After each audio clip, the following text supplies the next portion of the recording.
here. So Justin would just be like breathing. That's not what you were doing. That's what it felt like I was doing. Yeah, horsecock. I'm telling you, it's really bad.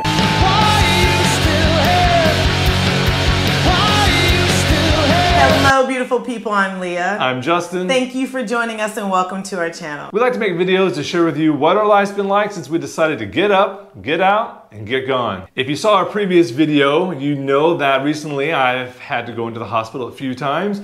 And in today's video, we're going to talk about what that process looks like as an expat, what we had to go through, compare it a little bit to the US and how it differs, and then finally, what it actually cost us to get a major procedure done here at a hospital in Taiwan. Without going into a long, elaborate backstory on what's wrong with me and what they're trying to fix, suffice it to say that I have arteries and veins in my brain growing into each other. It's like a big water park amusement theme going on in my head, and the doctors want to try to stop that. So we went to NCKU because I will always recommend a second opinion. It is the largest university hospital in the Tainan area, and it came highly recommended to us. And because it is a university hospital, that means it's a teaching hospital.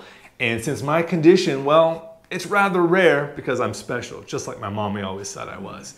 I turned into like a little guinea pig. We had a lot of students coming around to check on me to see what was so unique about the Westerner. Here you can see Justin and I are checking in. This process is fairly simple because everything is on a universal health card that everyone in Taiwan has. Yeah, my entire history. As soon as you walk through the door, you're going to find people that are in yellow vests. These are the equivalent of Walmart greeters.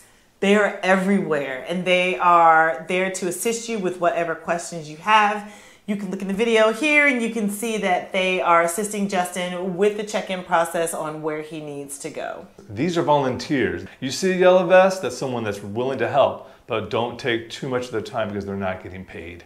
That's what you wanted to say. That's really important. I think it's very important that you know that they're not getting paid. So as Justin walks you through this process, you need to know that we are checking in to the hospital the day before his surgery. What's this?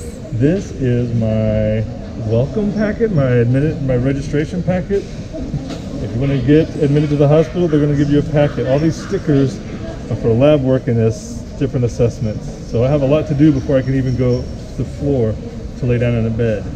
So all those little different boxes that I had to tick off were different offices throughout the hospital that we had to find on our own.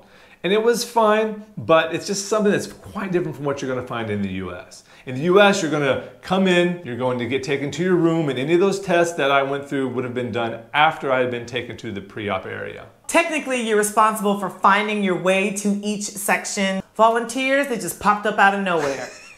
Practically running towards us. Yes, the lady is like, let's go, let's go, let's go. And we did not move nearly as fast as they would have liked for us to. The other thing that I found that was different too is Justin had to go into areas that are considered like off limits to friends and family. So when they were like, he needs to go get an x-ray or he needs to go and get this done, I was sitting and was like, okay, I'll wait. And the lady's like, come on, let's go, let's go. So I'm like, oh, okay. So now that we're finished with the admittance process, we're going to go upstairs to the room.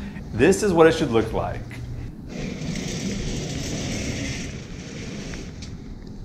Welcome to Shangri-La. There's the tabletop there. Space down there. Thank goodness I had my caregiver with me who was helping me through this procedure. Of course, that chair becomes a bed for your caregiver that's going to take care of you.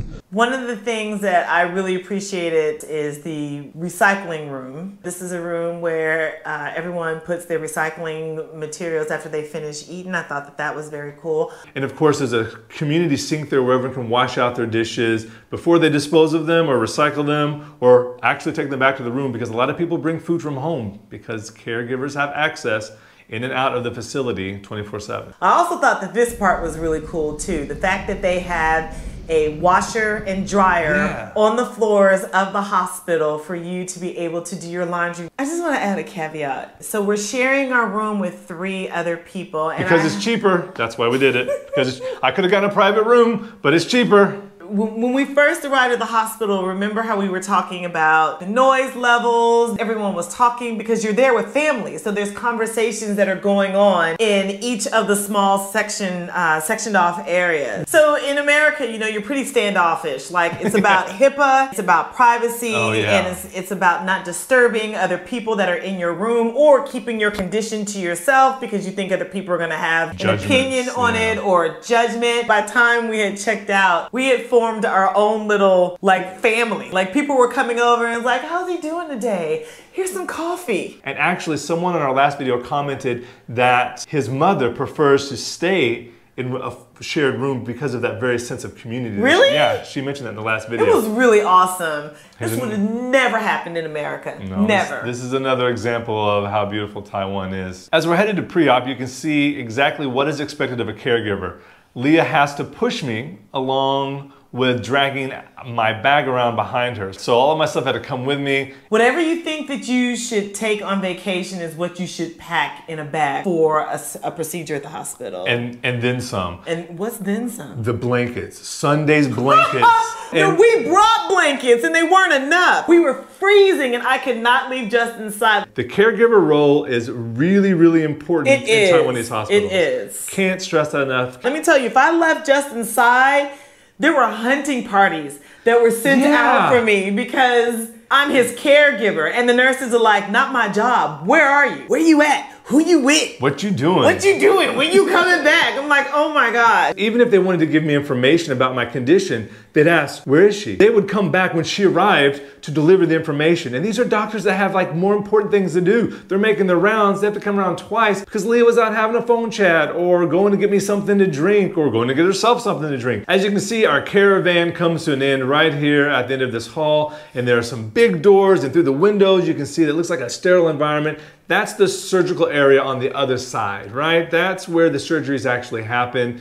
All of a sudden, we just heard movement, and it sounded like a stampede of gazelles because they moved elegantly through the doors, and then boom, there were 2 to 3 nurses per patient out of nowhere. They just like poof appeared. I think it was like the doctors, you're assigned to patient bed number 1, patient bed number 2. They wheeled us away pretty quickly. I did happen to be the last one wheeled away, and that was because I had a special card to fill out. No, Justin, it's because you were cutting up with the nurses. You started cracking jokes, and then they were cracking back. She went from professional to y'all are like buddy buddy. But they did have a special card that they had to read to me. It was in English and in Mandarin, Chinese, and we had to go through that checklist. We went through this chart, and it was a I thought it was an endearing and precious little piece of paper. But what I liked most was that last one right there, that said, do you have any lucky charms or talismans? And I thought that was interesting, but that shows you something different between the cultures in the US and in Taiwan. It is now at this point where I am headed to the waiting room. This waiting room was a completely different process. We're gonna start first with the fact that you see these leaderboards. Not only do these leaderboards show the person's name, but they show whether they're male or female, if they are in surgery, and where they are going after their surgery. Privacy is serious here in Taiwan, but not when it comes to information like this. For some reason, it's just not the same as it is in the States. We were probably maybe like 4 hours into the surgery. At this point, I am starting to think maybe I missed his name on the leaderboard. Maybe they wrote it in Mandarin. What do?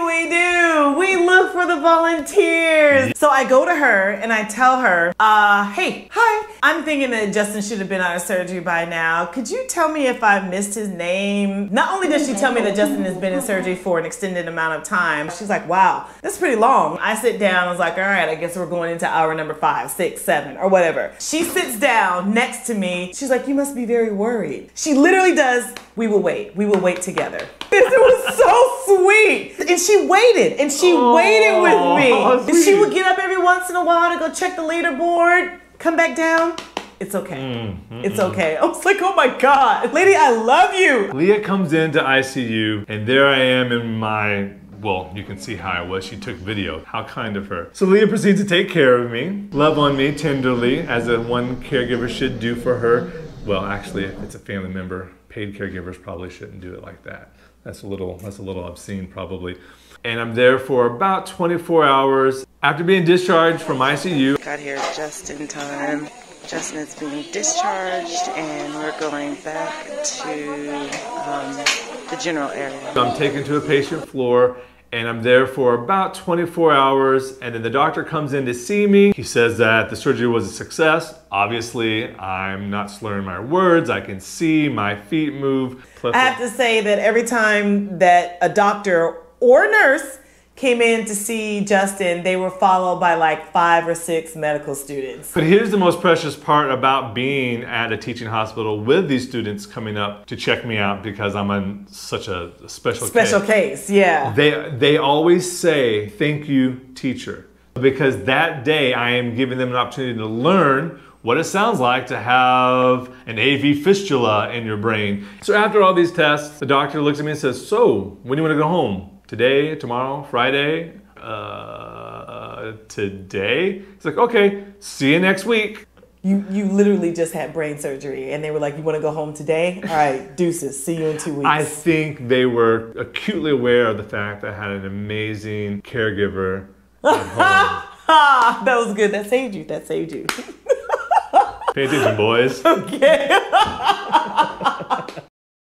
So the most dreaded part of getting discharged is to have the bill handed to you. And when I got the bill, I looked at it and I thought there was a mistake. So I asked them, "Did you include the emergency room visit? Does this include the hospital stay? Does this include ICU? Is this all?" And said, "This is it." And a tear rolled down my face when I realized this was the final bill. This is what I was paying.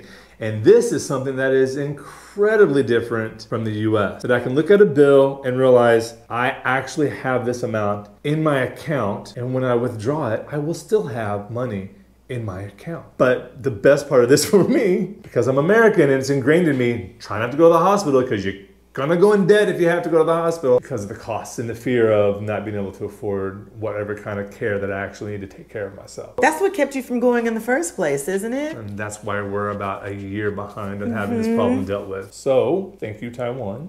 Thank you, NCKU. Thank you to all the beautiful people who take care of me. I think I'm getting verklempt right now. Now, I can hang in here till at least 85. Got a question for you. If any of you have had to have medical assistance outside of your home country, what was your experience like? Comment in the community box below. Let us know how it fared. Was it what you expected, more than you expected? We'd like to hear from you and hear how your experience went. And on that note, Justin had brain surgery. That's a first? Yes. When was the last time you did something for the first time? Remember, it's never too late to get up, get out, and get gone. Thank you for joining us, and we'll see you in the next video. Why you still